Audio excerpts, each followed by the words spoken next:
C'est une équipe pas flamboyante, mais qui est cohérente. Et là, Le Havre, il n'y a pas d'énormes, justement, pas d'énormes individualités, mais il y a un collectif et il y a Digard qui fait du bon boulot avec ce qu'on lui donne. C'est un petit peu comme Brest avant, hein, donc avant qu'on ne goûte aux joies du podium, on était un petit peu dans le même contexte, hein. Chaque saison, c'était on joue le maintien, puis il Oui. faut s'accrocher à chaque match, il faut arracher des points. Le Havre, un petit peu, bah, ils ont un peu l'habitude. C'est une équipe oui, qui va être difficile à jouer, hein. Ce ne sera pas un havre de paix, hein, pour ne pas faire un jeu de Voilà. mots.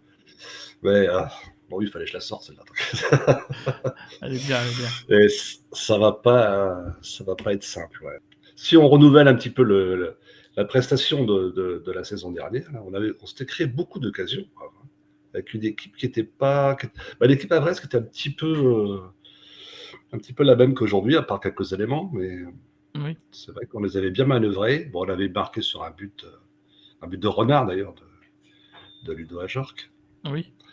Mais là, je pense que ça va être beaucoup plus compliqué cette saison. Ouais.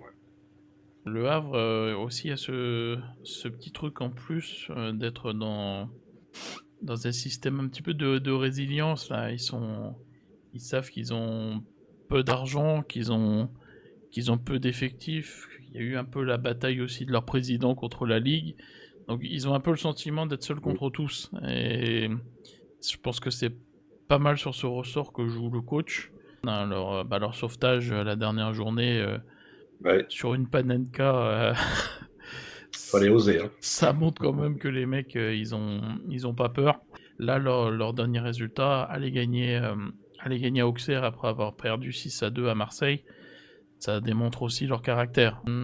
Peut-être que ce que je me dis aussi dans la composition de Roy contre le PSG, il y avait cette optique du Havre, où peut-être on aura justement quelques joueurs qui vont pouvoir être à plein, comme Chardonnay qui va peut-être retrouver sa place dans la défense à côté de Koulibaly.